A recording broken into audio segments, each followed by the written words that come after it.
The year, 1998. The Winter Olympics are going on in Japan. Titanic did a clean sweep of the Oscars. Radiohead won a Grammy for OK Computer. Speaking of computers, Google, the iMac, and Furbies enter the world. And I don't like to get very political on this channel, but he might have had sexual relations with that woman. However, while all these really big and important real-world events were going on in 1998, I look back at the year as a fond year that video games were at a really, really high peak. Such amazing games that are now known as classics and genre-defining came out this year that listing them all would take longer than it would for me to make one whole video. Fallout 2, Resident Evil 2, Baldur's Gate, Half-Life, Ocarina of Time, Metal Gear Solid, Sonic Adventure, that one Bruce Willis PS1 game, and Postal Special Delivery. Look, it's a Jayme video. You think we're going to get through this without at least one mention of the funny petition man? As you can see, this was also the year developers started to take more risks, more chances, and start developing weirder games for niche audiences. And one of those games is the subject of today's video. Tender Loving Care. Now, of course, there's a big elephant in this room. A very moose-shaped elephant. Yes, Brutal Moose did cover this game 9 years ago. Yes, I've been a fan of Brutal Moose for over 10 years, so of course I'm breaking the rules of YouTube by making a video on something somebody has already made a video on. My execution will be scheduled for next Friday.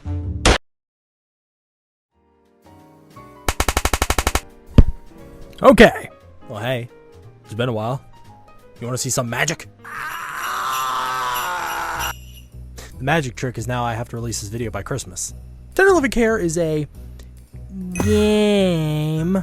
I'll get to it. That was released on August 12th of 1998. It was released for the PC as well as the ancient now unknown technology of the interactive DVD, and it was based on the book of the same name.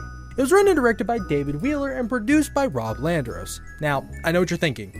Jayme, aren't those fucking movie terms? Like I said, my sweet summer child, you have patience for me to upload a video in 4 months. You can wait for me to say something in about 2 minutes. Speaking of David and Rob, they were the founders of Aftermath Media, and this was their first game after founding the studio.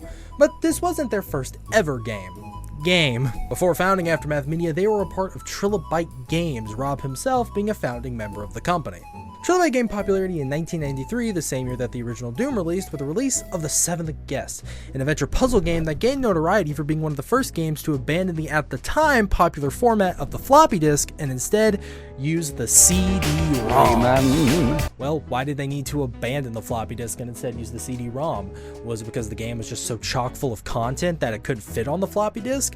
Did it include the day one patch and all of the DLC? No.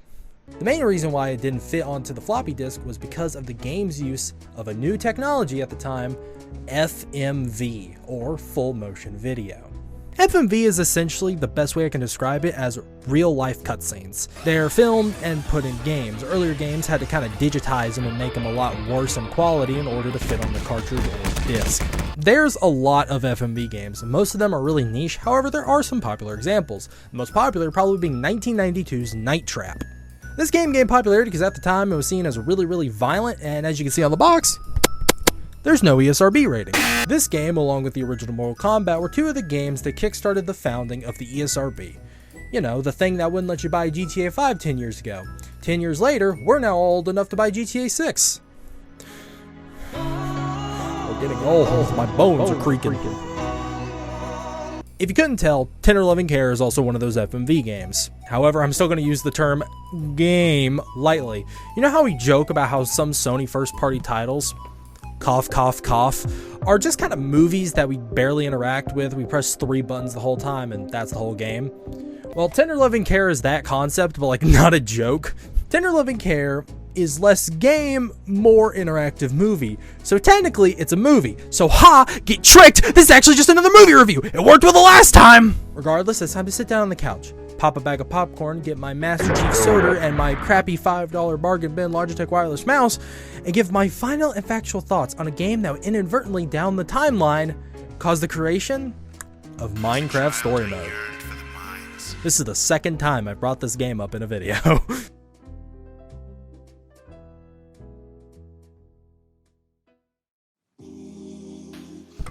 So, originally I was gonna just do voiceover for this bit, but I was editing it and it wasn't as fun. or interesting, so I'm back on the green screen with a shirt that is a little wrinkled. Don't worry about it.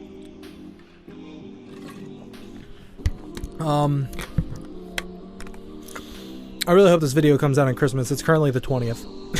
The game opens with Dr. Turner. This is Dr. Turner. I'm a psychiatrist. Driving in his totally not at all stolen car. Dr. Turner was played by the late and great John Hurt, who, funny enough, would reprise this role in 2013 for the Doctor Who special Day of the Doctor. Though there he was called the War Doctor? Anyways, he talks to us directly, saying that the house behind him was the series of some events that still aren't clear to him or anyone else, even though he was Close to all the players in this event. And so he recruits us, Perhaps you can help. the random homeless men living on the lawn, to investigate and reassemble what took place here. In other words, We can reassemble the happenings.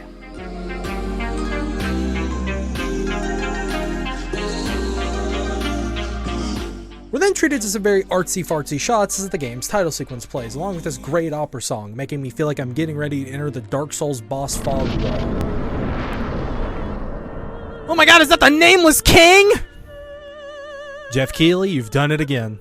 I feel now as good as time as ever to mention the video quality, or I would assume to be able to fit all the contents of this game onto one DVD or 4 CD-ROM discs. This was the highest resolution that they could accomplish. A whopping 706 by 324 pixels. Now, I know this doesn't mean a lot to most of you watching, you're not video pixel nerds, but for context, this video right now is rendered in 1920 by 1080 pixels. So this is what it would look like if I didn't zoom in the video. As you can see, it's pretty tiny. So I just want to lay that on the table as to why sometimes it may look a little crusty, like a 2004 MySpace video. After all those artsy-fartsy shots and my run-in with him, again, we're treated to the first scene of the game. You know, first scenes, and therefore first lines, are often important when it comes to films or games. They can set the tone and often come back as a bit of foreshadowing for later in the plot. Breakfast time. Oh, damn it, Kojima, you've done it again. This Michael Overton. is Michael, our main character of the story. He likes to do manly things like mow the lawn, go to work, and breakfast. And this is Allison, Michael's wife. And Michael talks with Allison about his plans to get a nurse in the house to help take care of Jody. Now, who is Jody? Well, I'm gonna assume it's their daughter. You don't talk about a person this many times without it being some kind of family member. Jody. They mention her a lot. Jody's. Did you get Jody's breakfast? Allison, however, ain't having it with all this nurse propaganda. However, Michael uses a sacred tactic, one that's been banned and competitive for being too good. That power being the power of Jody! And that's what we both want, isn't it? What's best for Jody? Michael uses this to convince Allison Yes. and says the nurse is coming today. The nurse is coming today. Today? Not only that, but she will be living with them. Is she gonna live here with us? For a while. Allison, understandably, isn't a fan of this. She thought there would be a nurse to just help Jody and not live with them and take control of their lives. However, Michael once again, for the second time in a row, uses the meta power of Jody to convince him. Okay. Michael is then on his computer. Employee number 427's job was simple. He sat at his desk in room 427 and he pushed buttons on a keyboard. Michael is now outside reading some fine literature before a taxi interrupts his reading, and outside of the car steps our next main character. This man says it's a $50 fare from the airport. Lady, it's 25 miles. $2 a mile. Mrs. Randolph? Yes. Am I being overcharged? I'll take care of it. For the sake of ease, I'm just going to call her Catherine. Then why don't you just call me Catherine and let's get on with it. Yes, her name is Miss Randolph, and for most of the game, she's called Miss Randolph. However, we're informal on this channel. I made a video about my summer car, and half that video was me getting drunk. You think we're formal on this channel? Michael is a little confused. He expected to get someone a little older, more of like a grandma. You're not quite what I expected. What did you expect? I was expecting an older person, maybe a semi-retired widow or something. Instead, he got Girl in Lab from the 1985 horror film The Stuff. Michael leads Catherine to a room, and this right here starts a chain reaction that we're not ready for. We'll be downstairs in the living room if you need us.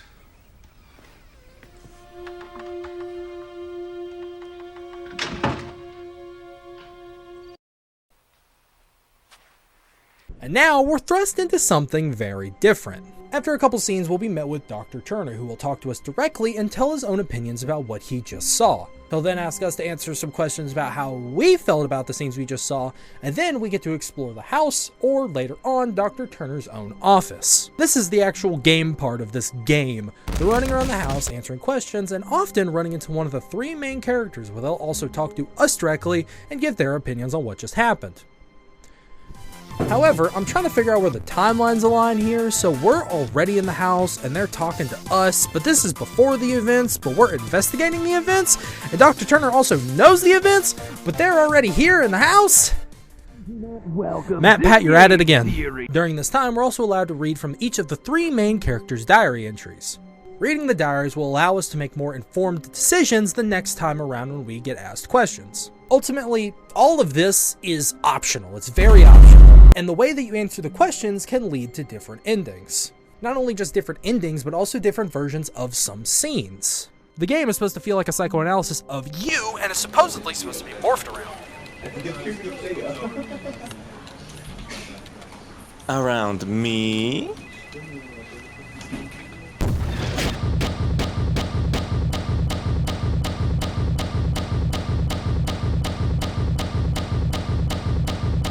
Now, I don't have a psychology degree, so I don't know what any of this means. But what I do know is I got a very strange series of events in my version. For the sake of keeping it all a mystery and hopefully incentivize you to go play this game yourself, I'm going to be leaving all of this out of this video. Mostly because I don't want to read Allison's schizophrenic ramblings every time. So, to summarize, the story you're about to see are because of my choices. Oh, good God. Miss Randolph arrived. I have to admit that she's nothing like I expected. First of all, she's very attractive. And young. She did something really strange. She began unbuttoning this sheer blouse she was wearing. For a second I had the notion of firing her on the spot. I don't know, was she flirting with me? Teasing me? It's so hard to tell. I don't know if I like her. Every time I tried to start up a conversation with her, she blew me off. Maybe she just wants to keep everything on a professional level. But I was hoping we would be working closely together to help Allie. While Miss Randolph was getting acquainted with Allison, I took a walk up in the hills. I hadn't been up there since before the accident. It's such a relief to be able to leave her alone. I realized that I need to get away from the house more. Maybe now that the nurse is here, I can get back to work.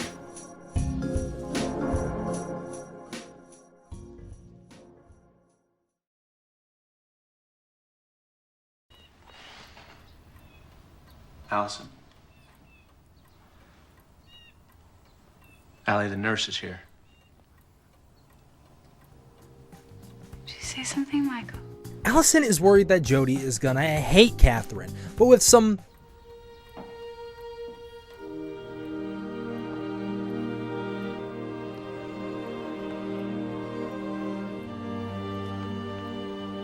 Hello, Allison. subtle metaphoric filmmaking and just a little bit of convincing, Allison is on board. We will. Won't we, Michael? Well, yes, of course we will. I'm glad to hear that. Catherine also tells Michael to please shut the fuck up in an absolute Sigma male gate. What did I write? An absolute Sigma femcell power move. Okay, so Catherine also tells Michael to please shut the fuck up in an absolute Sigma male power move. Sigma. I'm sorry, my brain isn't rotted fully here yet. Sigma, Skibbity, Ohio, those who know. I'm sorry. And at first you're gonna miss all the noise and the hubbub, but... It's a lovely place, but I'm not here for a vacation, Mr. Overton. I understand that. Later that night, Michael is sitting in the kitchen when Allison walks in to tell Michael that Catherine is off to bed. I'm going to bed now. You and Catherine finish your talk? She was tired. She had a long day. Michael is a little confused as to why Catherine didn't want to talk to him that night, but is more so confused at the fact that after just a couple hours of being in their home, Allison is perfectly accepting of her in their home. Catherine must have a really high speech skill. Michael then fulfills the average male desire of sitting outside at night, alone, in the dark, with a beer in one hand. The only thing he's missing is a pack of Reds, some vaguely samey sounding synth playlist, and a cool jacket. Michael notices the lights turn on in Catherine's room and sneaks over to a tree. Would you call this sneaking? Once he's over there, he sees, whoa, whoa, whoa!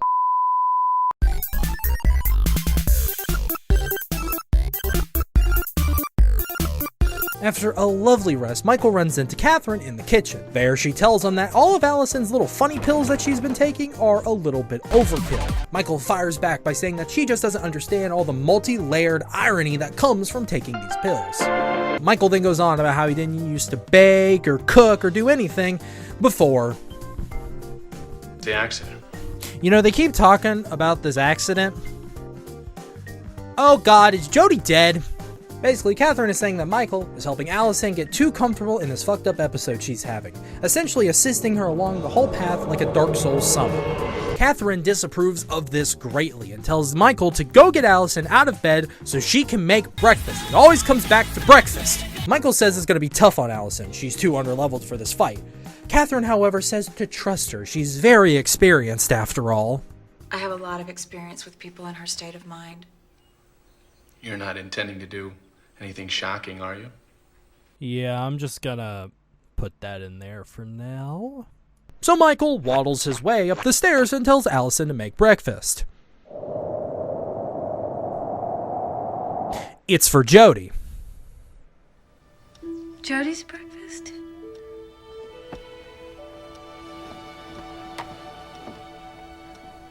I think you better handle this. Yes.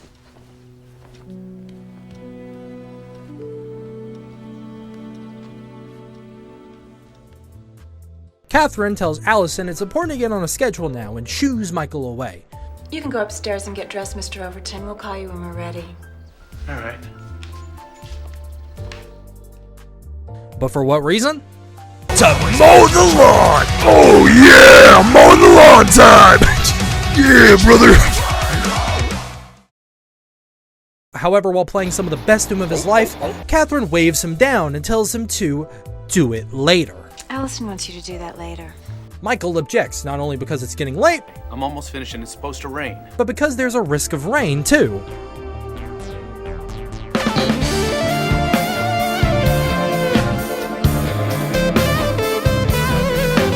However, Catherine, after just spending a little bit of time in this game, has already learned the meta, and using the power of JODY, she convinces him to stop. It would be really helpful to me if you could do it later. What possible difference could it make? Jody's trying to take a nap and you're keeping her awake. Michael heads upstairs and sees Catherine leaving Jody's room.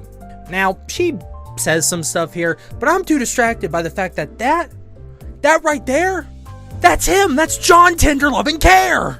The only thing I heard was that Catherine wants to send Michael on a quest to go get some groceries and does some very subtle flirting with him. Maybe you prefer a sponge bath. I sure hope this doesn't mean anything down the road. On Michael's quest, he makes a brief detour to Chrysalis. Now, wait a second here. He's here to speak with War Dr. Turner, but first, he has to skill check the receptionist.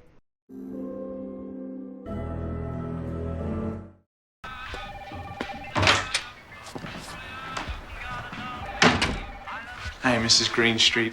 I know I don't have an appointment, but I really need to speak with Dr. Turner for just a minute. He's with a patient. Well, can I wait? He's got a very tight schedule. I'll just be a few minutes. He's due at the state hospital immediately after this appointment, and he's running late. It's important that I see him very briefly. This is an emergency. Is your wife with you? No, I just came from... Then perhaps I can schedule an appointment for you. No, look, it is an emergency. I really need to talk to him. Please have a seat. And when he's through with his session, I'll ask when he can see you. Thank you. Dr. Turner assures Michael that Catherine is very experienced and extremely intelligent and very experienced. And all Michael can do is grunt. Arriving home, Michael is greeted by a very excited Allison. I wonder what happened. Jody. What about Jody? She's sitting up. She's sitting up in bed. Really? Yes. Catherine got her to do it. We were just talking about how she needed to try harder, and Catherine said she should be sitting up in bed.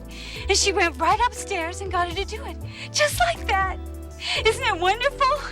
Yeah, that's wonderful. Michael seems very pleased with this news, and it's all thanks to Catherine. Oh. Well, Michael, I would think that you'd be more excited and happy about this. I am. It's such a surprise. Isn't it, though? It's because of Catherine. That woman can work miracles.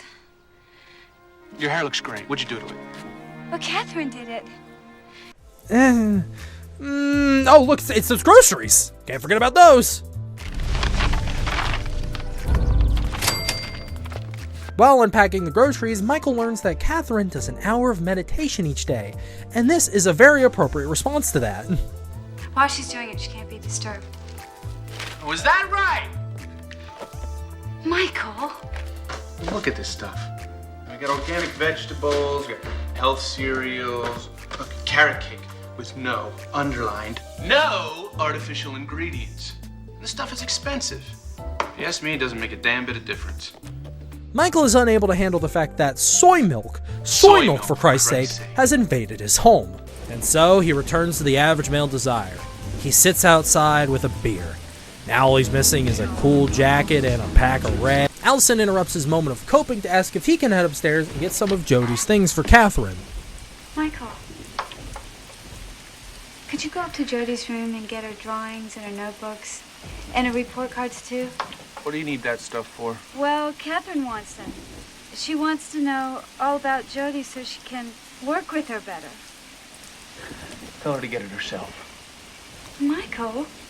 Allison, come on. Catherine is anything but helpless. Well, she doesn't know where they are, and you do.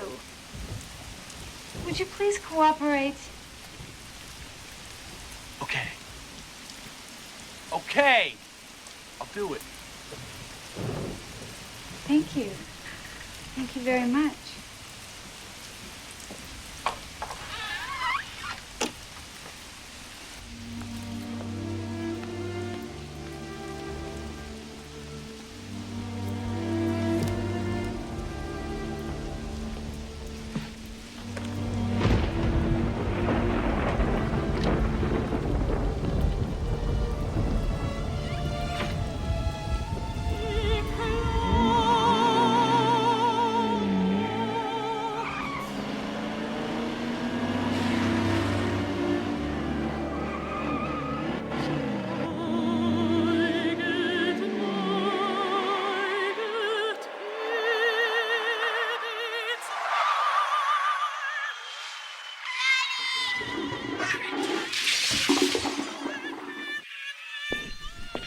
Oh, the music started back up. Oh, gee, I wonder what's happening. Oh, God, she's dead! Michael, please get off the officer. You're making him uncomfortable.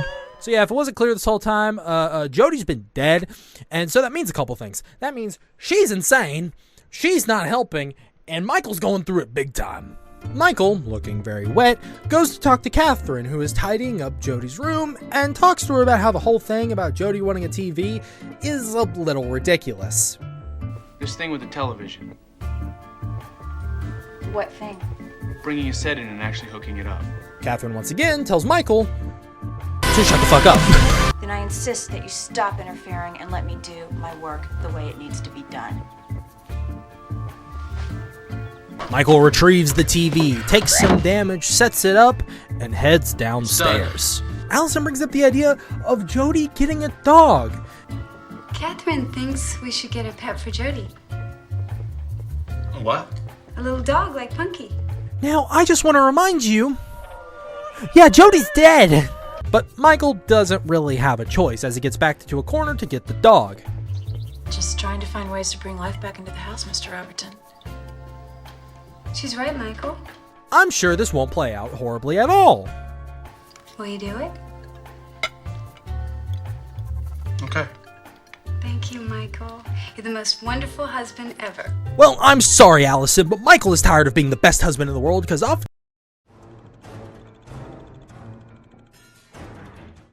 Toward Dr. Turner's office he goes to speak with him directly. See with the patient? No.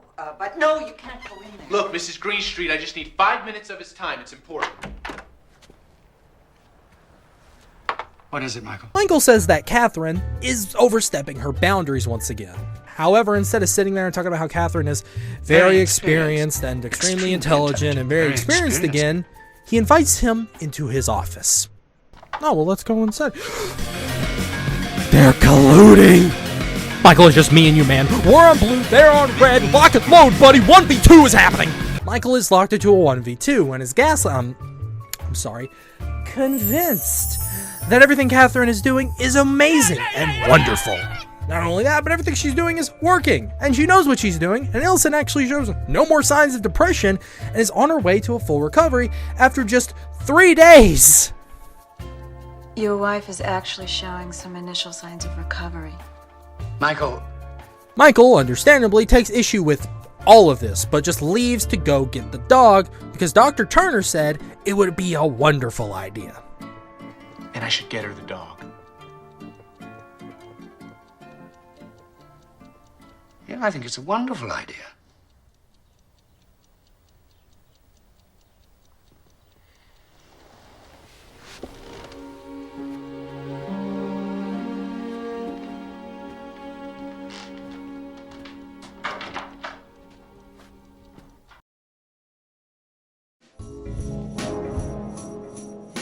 I can see the lies on Allison's face like a stain, like a black ink stain. I want to reach out and hold her face in my hands and wipe the fantasy off of it, but I'm afraid that everything will come off and I will be left holding a skull. Put the television in Judy's room, get a dog. My God, what lies? A puppy? Come on. She's got to be kidding me. I confronted Catherine. I told her how I feel about what she's doing, about the dog, Jody's room, everything. Now I'm going to Turner's office and tell him what's going on here. I am not going to get a puppy. That's final. She was here. She was in Turner's office. Why was she dressed like that? Were they on a date? What were they talking about? Me, probably. I don't feel like I can trust either of them. But Allie seems so happy. God, I'm confused. I'm so confused. When Catherine was sitting there, she gave me that sexy smile of hers. God, she's a tease.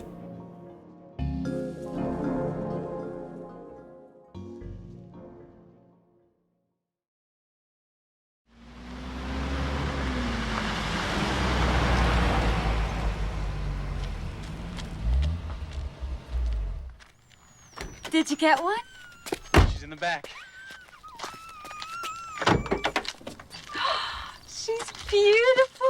So Michael gets the dog, and it seems like his attitude to it has kind of changed. Almost like he likes the dog now. Don't you love her? Yeah, she's cute. Let's show her to Jody. You go ahead. I'm gonna go build a run in the back. But I think he's gonna like the reward for being the world's best husband a little more, if you get what I'm saying.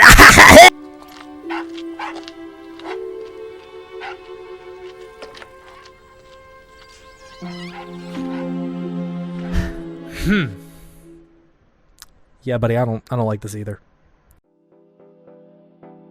After some hard, manly work, Michael grabs a beer and starts to look around for Allison. He heads upstairs, eventually stopping by Jody's room because the dog is on Jody's bed. And... Come on, you little mutt. yeah, I take everything back. I don't think Michael likes this dog very much. Whoa. What's that? I rescued you from the pound, remember? You'll regret that. Screaming and yelling for Allison some more, Catherine pops her head out of her room and tells Michael to once again please shut the fuck up.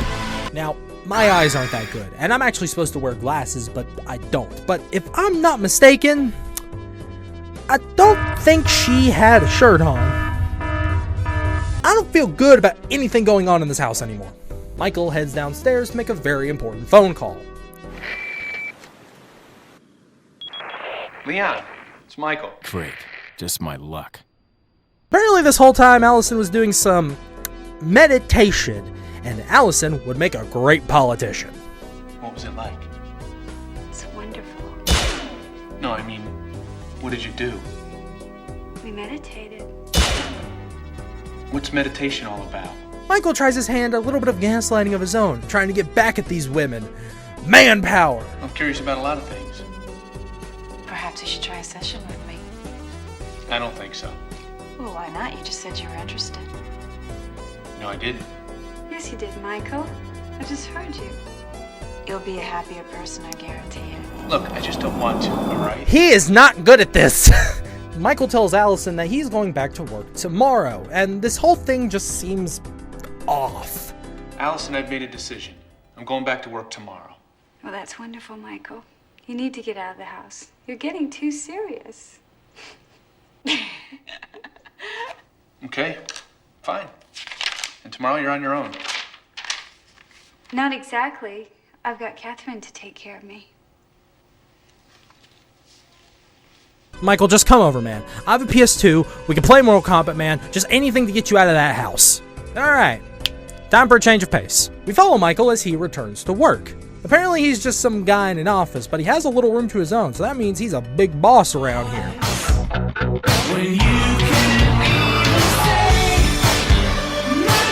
Michael, however, just can't take it and calls home. Hi, honey. Is everything all right? No, it's only the third time I called. Okay, maybe the fourth. It doesn't matter.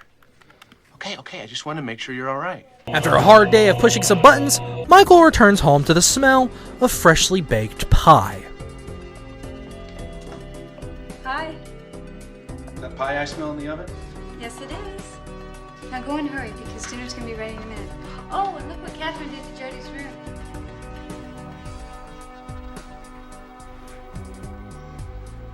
Oh, I'm sure it's not too bad. Oh my god, okay, none of this was here before.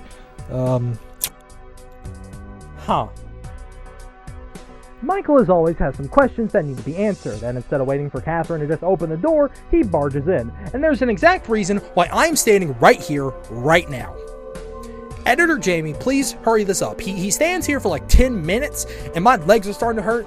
Please hurry up. I can't be standing here for this long. Michael, just close the door. Come on, we can move on, please. Thank you, Michael.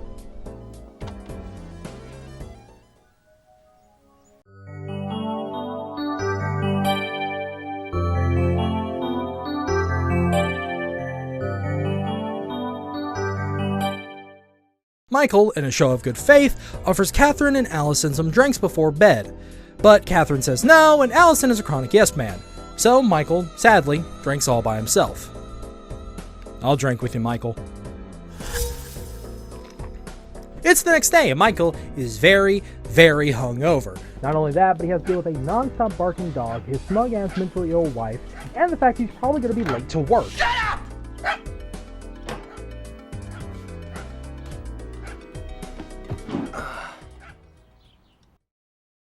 As Michael leaves, he gets a new side quest. Oh, Michael, I need you to pick up some things for Jody's party. What party? Next week. It's her birthday. Catherine suggested that we have a party. Can you believe it? She's gonna be 6 years old. Yeah, can we run the tape back, please?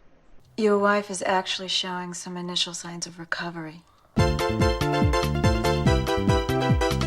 The biggest whiplash of all time happens as Michael returns to work. And this is where it all starts to tumble down. Tumbling down, it all returns to nothing.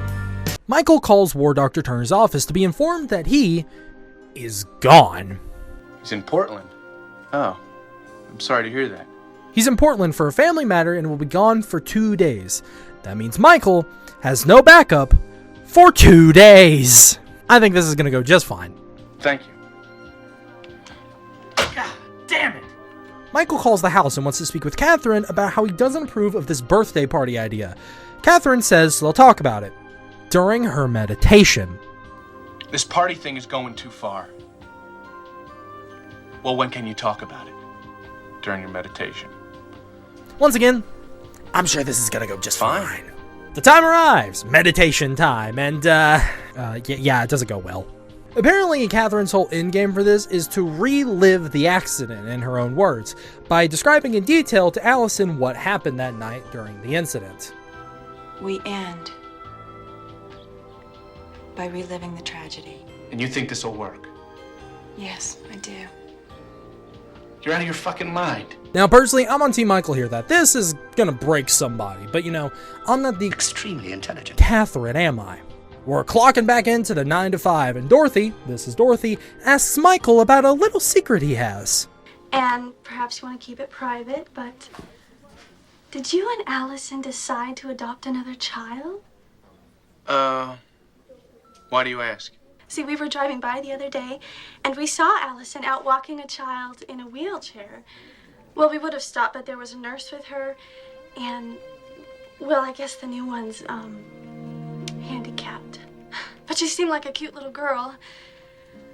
Well, obviously, it's none of my business. I just wanted to wish you luck, after all that you've been through. Oh no, this is real bad! Michael arrives home to the sounds of Allison crying, "Oh God, what happened this time?" What's wrong? Instead of tears of sadness, they're tears of joy. Jody has made new drawings. Michael, of course, seems to be very indifferent to this miracle. Michael, can't you see? This is a picture of her new dog. Hey, you're right. He leaves upstairs to go do his meditation session with Catherine and obviously starts asking questions. She tells Michael that she made the drawings by tracing over other pieces that Jody had made in the past and like Frankensteining them together. How'd you do it?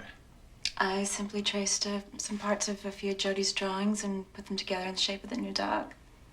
It's pretty clever, don't you think? Something of a shock. No,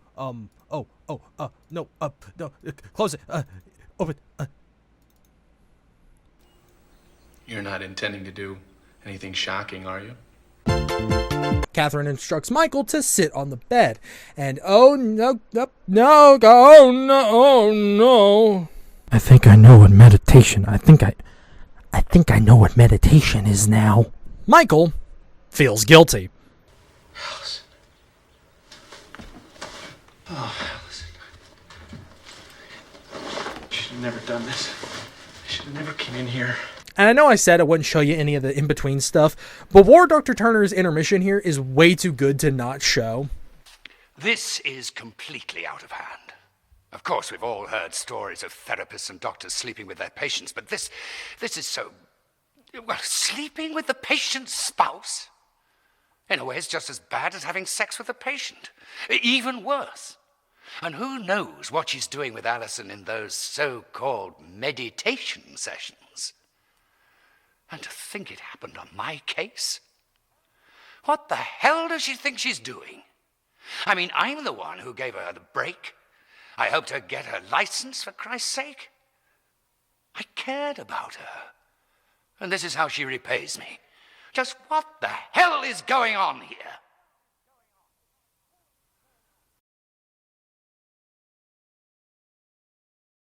Michael comes downstairs, clearly very tired, but also very guilty feeling. I know I've been doing the thing of letting these scenes kind of play out in full so you get the full context, but I'm going to be playing this one out because you could tell the exact moment that Michael's soul leaves his body in this exchange. While you were sleeping, Catherine pointed out another problem we have to confront. Jody's been falling behind in her schoolwork all this time.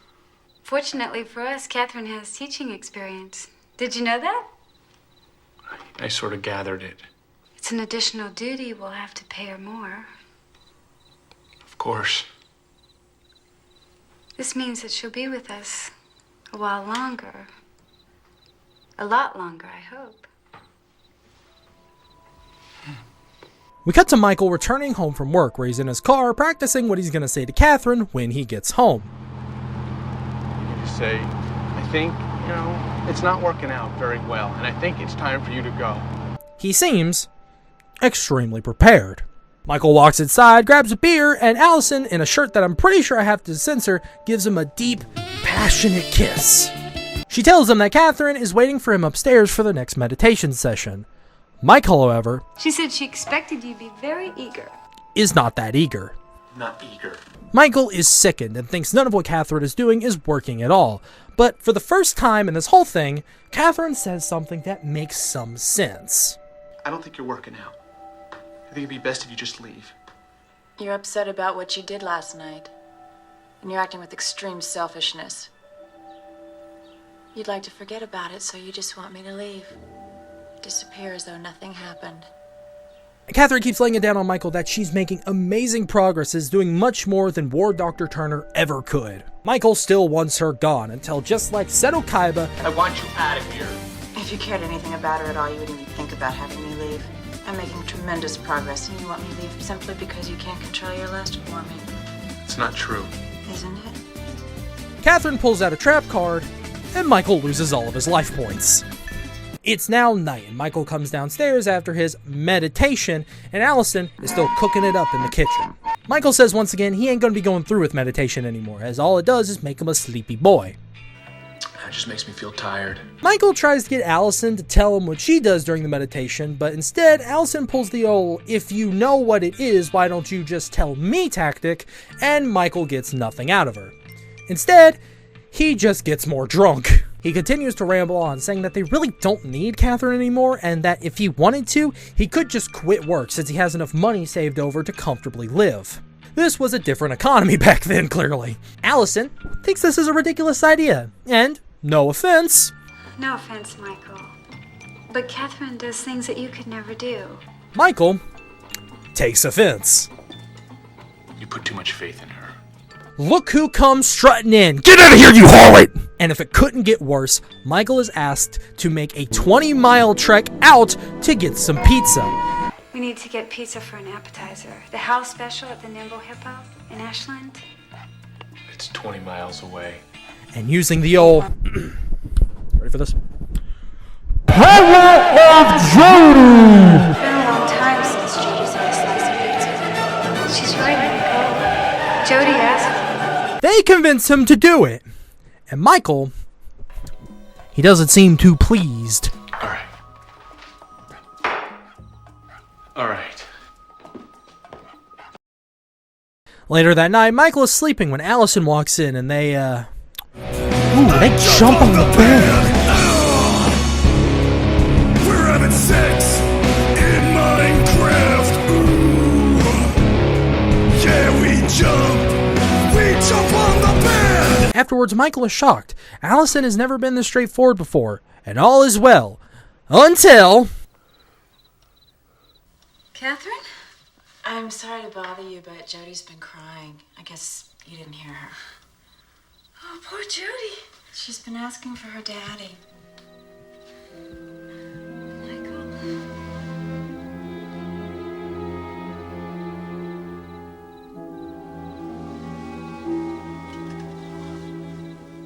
Daddy, I'm scared.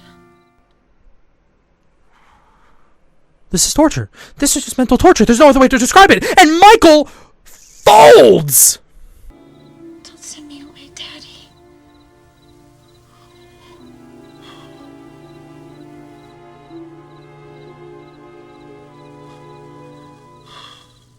I won't. Promise me you'll never send me away. Say it, Daddy.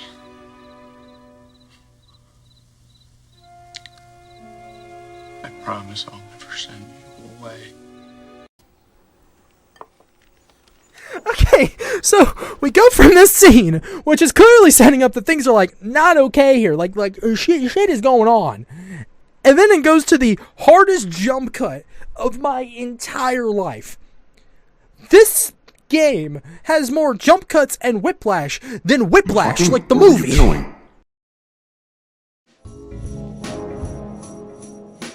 Evil fucking bitch. Goddamn evil slut. How could she do that pretending to be my little girl? I could have fucking killed her right there. Just smashed her head against the wall. Christ, what kind of person would do that? She's mocking me. Everything that she does, everything that she says, every look. mocking me. God, what is wrong with me? What is wrong with me?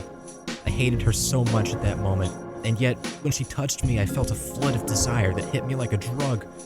Even though I had just made love with Allison, I had to use all of my willpower not to follow Catherine into her room, and... Am I so pathetically weak? Or is she just incredibly powerful?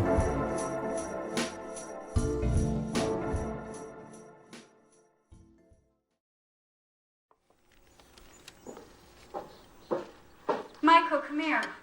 Apparently today is Catherine's day off after just doing Daddy, I'm scared.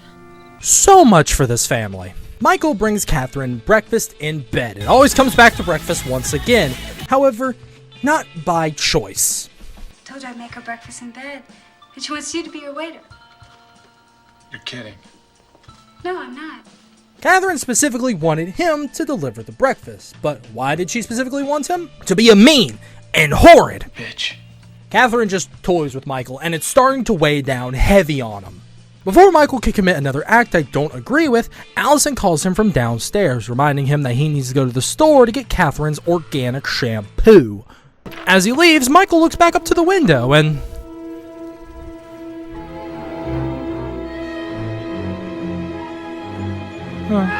Michael heads to a nearby gas station with a payphone to make an important call to who else but War Dr. Turner.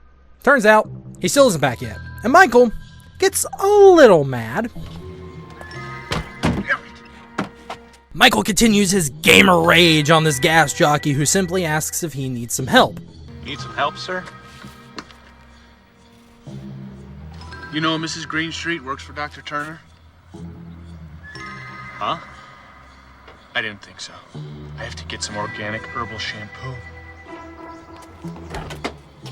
Michael drives back home to a very upset Allison. Michael runs over to ask what's wrong. Allison? What's wrong? Allison, what's wrong? Michael, you didn't do it, did you? Do what? Because if you did such a thing... What did I do? What is she talking about? Jody's dog. What about the dog? She's dead. Michael, she was poisoned. Rat poison. Come on, honey. Let's go back inside, okay? Please do something with the poor thing before it starts to smell. Michael gives a very ceremonious funeral to Punky and begins his investigation.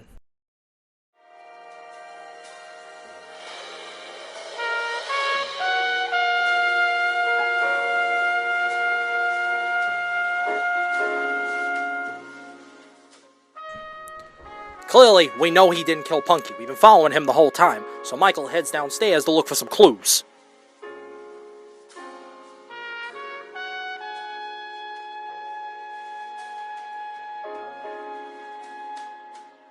Drats! The trails run cold. Michael returns to the kitchen to get a beer, set his mind right on the investigation. He notices that he's been dragging some of that red dirt from the basement all around on the bottom of his shoes. This gives him an idea to catch the perp. We catch up with Michael digging around in Catherine's closet.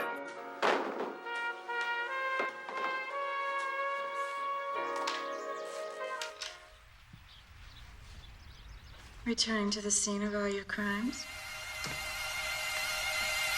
No, it's more like a scene of a crime. Ooh, Michael!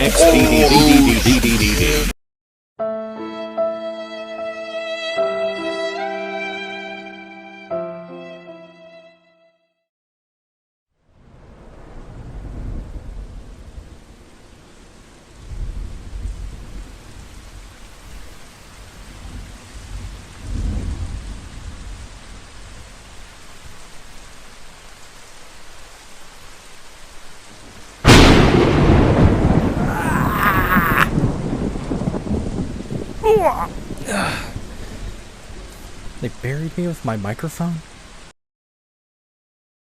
They didn't bury me in the gray sweatshirt, so I'm in the black one now. I guess you guys get dark mode, Jayme now. Michael fully believes that Catherine is the one to have killed Punky and is ready to expose her to Allison. Hashtag Catherine is over party cancelled. However, Catherine once again tries to pull the old eyes expand, jaw drops to the floor, tongue rolls out like a carpet. The old boobies tactic on Michael. I don't understand. But he's a stone cold detective, and nothing's gonna stop him from solving the case. The gaslighting. I'm going down right now and I'm showing these to Allison. Show her what? A pair of shoes you took out of my closet and pressed into the basement floor? No. I didn't do anything like that. Of course you did. And honestly, it's such a pathetic attempt to blame me for something that you did. I didn't kill that dog. You did! You did! And Allison's gonna know the truth. That's enough, Michael. Allison knows very well that you're the one that hated the dog. She won't believe your story, and I know she'll believe mine. Gets worse. Michael has had it with all of this. Catherine's constant attitude and attempts to make him look like an evil and controlling, and now crazy person, is really setting him off. So much so that he harms a perfectly innocent pair of shoes. Feeling guilty from his acts of hatred towards shoe kind, Michael day drinks. But the goddamn bitch won't let him. Like always, Catherine gets up in Michael's face and tells him that he has to tell Allison that he killed the dog, but he didn't do it!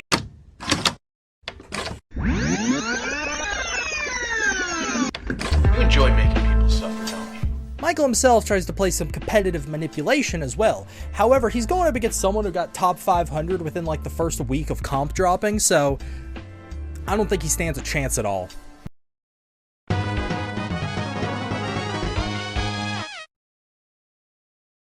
Round one, fight! Why don't you just tell Allison that you killed the dog? I didn't kill the dog. You did.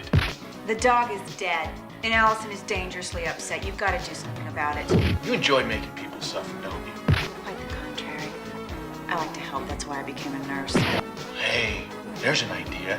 Let's talk about you for a change. My life is none of your concern. Why don't we start with your ex-husband? Why'd he leave you? Don't push me, Michael. I'm better at this game than you are. What are you afraid of? I might ask the same of you, but I already know the answer. What is that supposed to mean? Tell me about the accident. Tell me the details. God, I hate you. You hate yourself. You think I don't know why you want Allison to remain half catatonic? Go to hell. You were going too fast. I wasn't. Well, the police report says you were. You couldn't negotiate the turn, but you should have. You've driven that road so many times before. It was raining. And Jody didn't have on her seatbelt because you didn't insist. But you wore one. You saved yourself by wearing it. It's not true. Of course it's true. I don't remember. Well, Allison remembers. You think she's forgotten, but she remembers everything.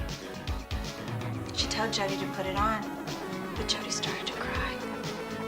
And you said that it would be all right. Get away from me. Get out of my house. Why were you driving so fast? I wasn't! You'd still be alive. Just a little seatbelt and her head wouldn't have smashed against that windshield. Stop it! Please stop it! Not only did you lose your daughter, but your wife is lost in some world where this didn't even happen. You're evil. You're crazy. You're crazy. You don't want to help your wife because you're sicker than she is. No! Face the truth, Michael. It's your fault. No!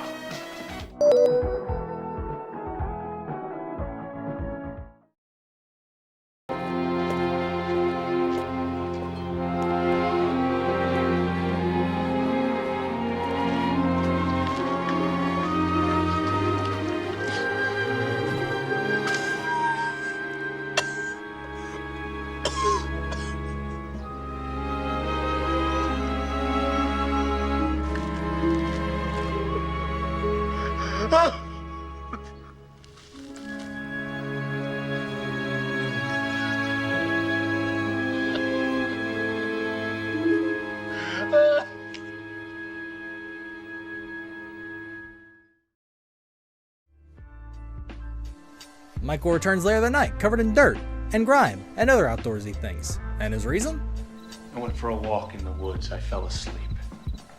Allison says that both her and Jody are still upset that he won't apologize for the dog and is going to refuse to talk to them until he both apologizes and gets a new one. Michael just laughs. Okay, Allison. I didn't do it, but I'll go up and I'll talk to Jody and I'll make her feel better. He heads upstairs to apologize to their, let me remind you, their dead daughter.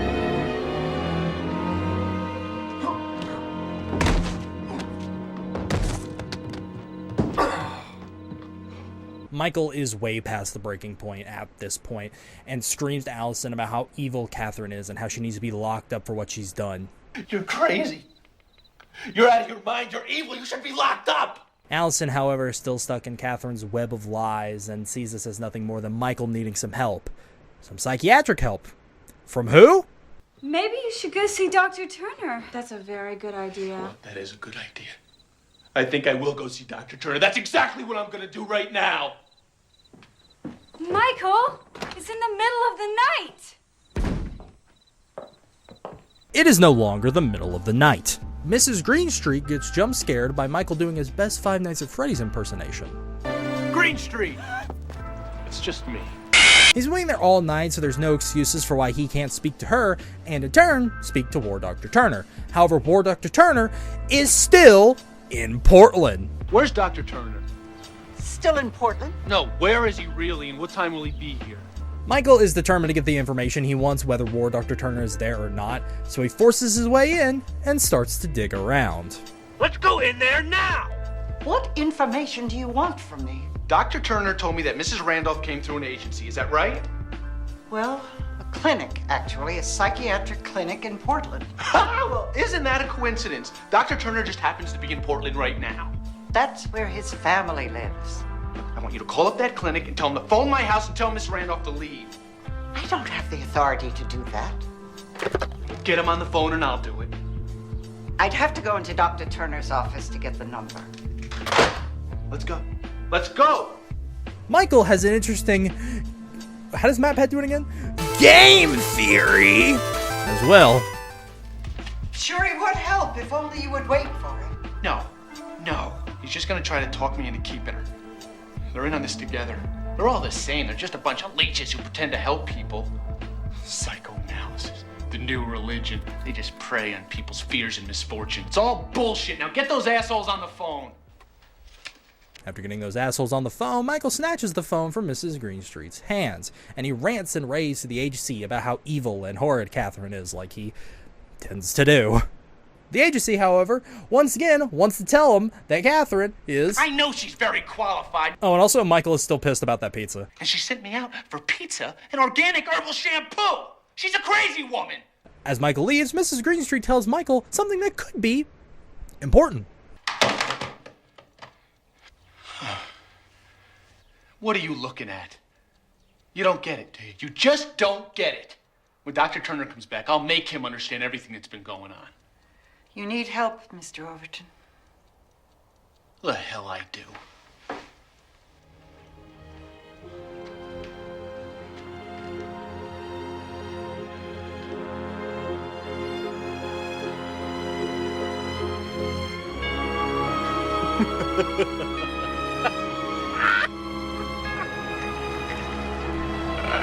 Yeah, I think he's fine.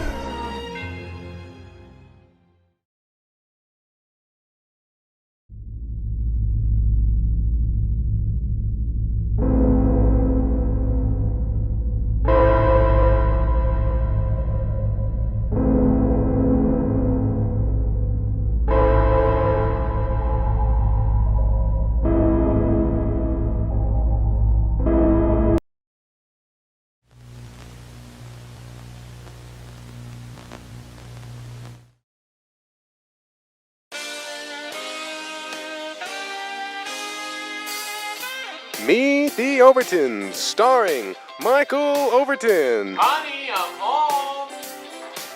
Michael, something terrible has happened. Oh, what is it, honey? Allison Overton. And Catherine, she just got fired. Randolph! Turns out Michael's call worked amazingly, and Catherine is getting sent home right now. Catherine's clinic called and told her she had to return to Portland right away. Allison, of course, is very upset by all this, but Michael does the best deflection of all time to calm her down. What are we gonna do? Get along fine without her, just like we did before. But Jody... Jody is gonna be fine. Michael heads upstairs, fully prepared to gloat, I can already see it on his face. He's doing the face you do when you're having an argument with someone and they look something up and you know you're right. It's a wonderful feeling. It's better than cocaine. However, turns out Catherine has other plans. Instead of doing this whole thing slowly and methodically, she has to start breaking out some in% world record speedrun glitches. And one of those is called Kill the Doll. You destroyed everything. And now it's time to kill the doll. Michael goes into Jody's room to find the mental torture doll is now covered in blood. Also, Catherine says something I'm sure he just ain't gonna come up at all. Good, isn't it? I found that sledgehammer and red paint in the basement. Nah. Michael is very clearly not happy. Seeing this doll that's a representation of his daughter that died due to a mistake that he made, whether he wants to admit it or not, is clearly not sitting with him well. And concerning he's also not all there right now, it all comes to a head in Michael's final stand. You interfered with my work. Allison! No! Are you calling me, Catherine? I have something I want to show you. Do you want me to come up? Right there, I'll be right down. I won't let you do this. Then you do it. You show her what you did. No, please! You're so afraid of the truth. Allison, it's time to face the truth. Leave her alone! This is what really happened that night in the car. You've been living with a lie too long, and Michael has... do this!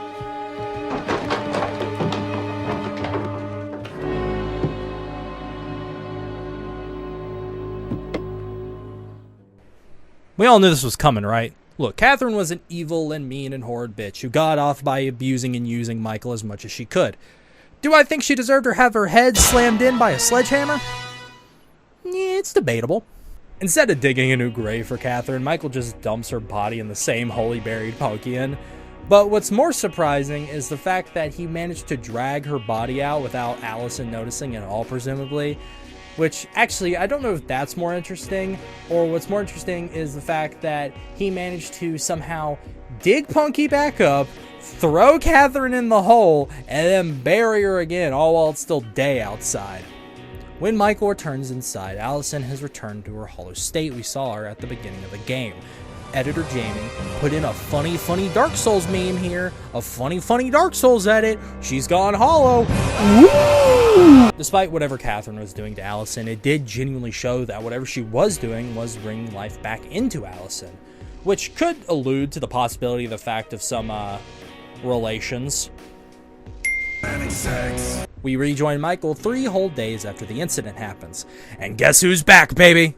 What is it, Michael? It's Dr. Turner.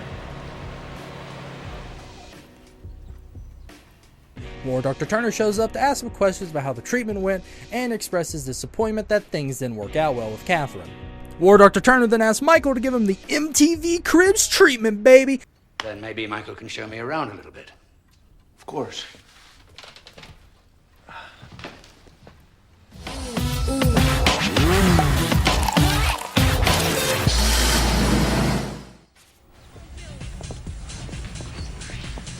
Did a complete remodel last year. You wouldn't believe the kitchen. However, once they get into the kitchen, he drops the act completely. I really just wanted to have a word with you alone about what happened with Mrs. Randolph. Michael recaps the entire story from his point of view. The dog, the arrogance and hatefulness of her, the sleeping with the fucking JODY doll, and eventually how she left the house. Put her in a cab. Dr. Turner asks some very specific questions, almost like he kind of has an understanding of what already happened. Oh no. How did you leave? Did you drive her to the airport? And you told the taxi driver to take her to the airport? And the doll? He tries to find some sympathy with Michael, but Michael refuses and says he just doesn't understand at all. I understand how you feel. No, you don't. I tried to tell you and you wouldn't listen. That woman should have never been sent here. Malpraxis to send her. You don't know what she tried to do. What she might have done if I hadn't stopped her. Michael starts to open up, but unwillingly. It's almost like his subconscious is just vomiting out everything he did and confesses to War Dr. Turner. the events leading up to her killing, the killing itself, and the burying her. War Dr. Turner says he understands why Michael had to do it, so much so that he calls the police on him. The police also dig up Catherine's body, and the very last thing we see of her is her dirty, dirty leg. Oh, Michael, you dog, stop looking! So, what happens now? Well, Michael goes to jail, and Allison gets sent to a psych ward, and I got a leaker on the inside who told me that they're actually using this as inspiration for the next Silent Hill game. The game ends with one final scene. Michael runs out of the custody of the police officer and onto the grass, almost in the exact same spot where War Dr. Turner first spoke to us at the start of the game. Can you hear that? I haven't heard that since I was a little boy. Shh. It's there, it's Sears' heartbeat. It's there after all this time. It was always a secret of mine that I wanted to share with Jody. Of all the things that I wanted to tell her and I never did. That's the one I regret the most.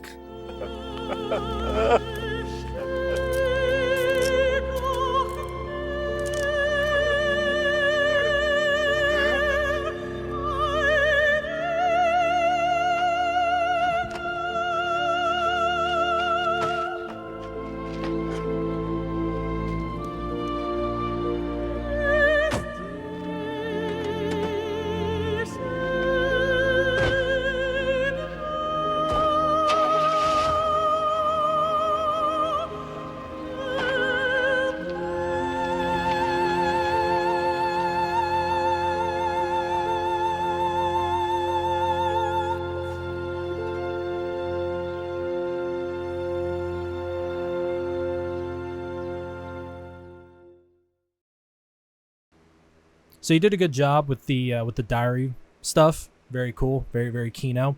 But I need you to do a couple more things for me. I need you to do a voice line, like a spear kind of just got thrown in your back, and another one like you're taking a buckshot to the face. How the fuck am I supposed to know what it would... Alright, here we go.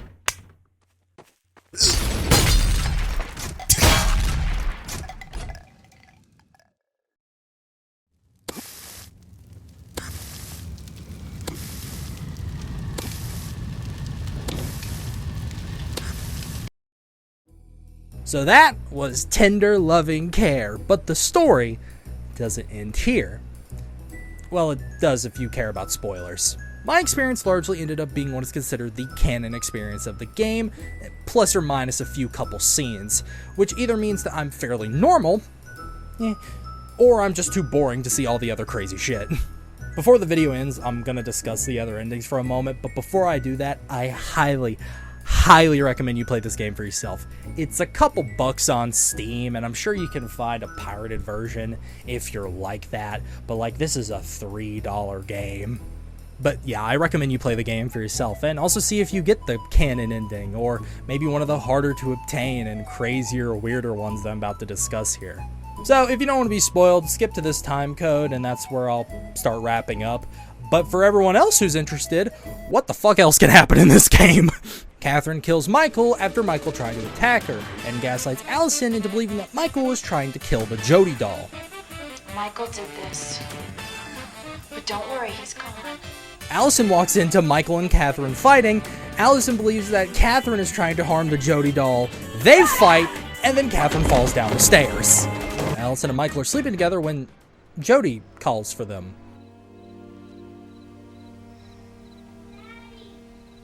She's calling for you. What is this, some like strange Silent Hill 2-esque rebirth ending?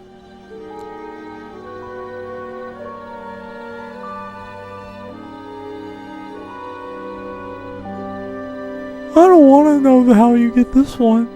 Overall, Tender Loving Care is a great game and an even better relic of the time. I've always been a fan of weird FMV games, and while not entirely the same, games like Darkseed and Harvester and Psychic Detective. I may actually make a video on Darkseed someday because I really like that game, and I wish more people knew about it. What a quaint general store with a little bit of everything for day-to-day existence.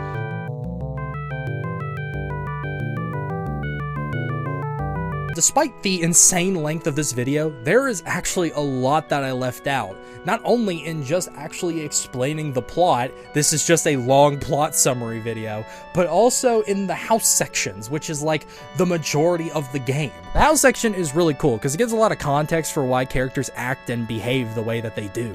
Hell, the ending I got where Michael falls down onto the grass and says the thing about how he can feel the Earth's heartbeat, yeah, that's directly ripped from one of his journal entries. And if you explore the house and find these kind of connections, it gives more depth to the game, more than you would ever think is actually there. Even the greatest mystery in this game of who killed the dog, you get an answer to if you explore the house enough. I know I've said it like 12 times now, but I genuinely do recommend you play this game. This game has a lot more content than you would ever think, and while a lot of it is just watching a movie and reading diary entries, it has a lot of depth and a lot of really interesting characters, and I just think it's a really good time. There's so much more in this game that I could just never explain. Mostly because my upload schedule is already bad enough as it is. Do I really want to spend 8 more months trying to dissect every character? No, I'm not pyrocynical. I don't explain why all in the head. Thank you all for coming along this journey with me of gaslighting, gatekeeping, and girl bossing. I think after our time together, it's only appropriate that I give this game a fair and honest psychoanalytical review. That review, of course, being a... You're not intending to do anything shocking, are you? Out of 10. Now, if you excuse me, it seems my duties of investigating the happenings are over. I got a lawn to return to. Bye!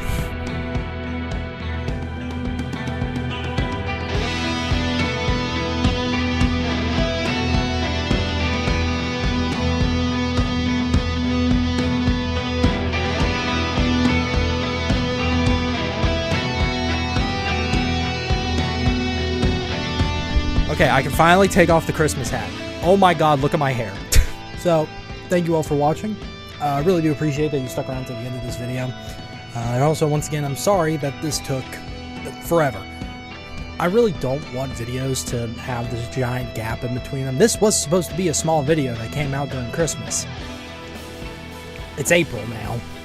But I genuinely want to thank everyone for the support, for watching these videos. We recently hit 6K, which is a massive number, and I really want to say thank you for that.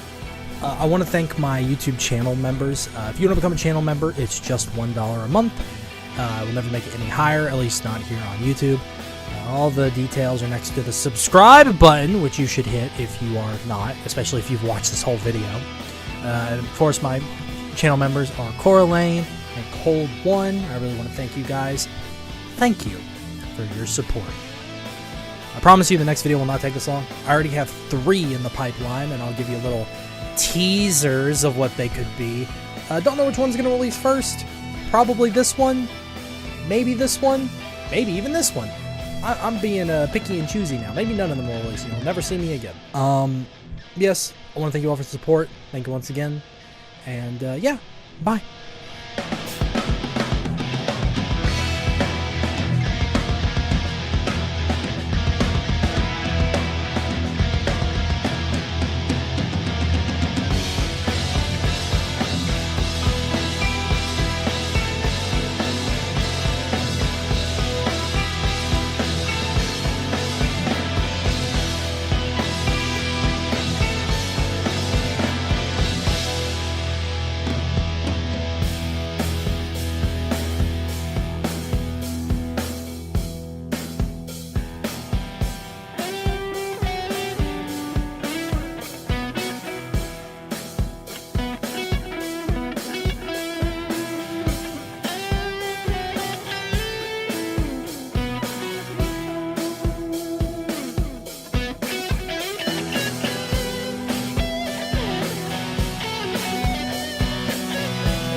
Oh, it's done. It's over. It's bye-bye time.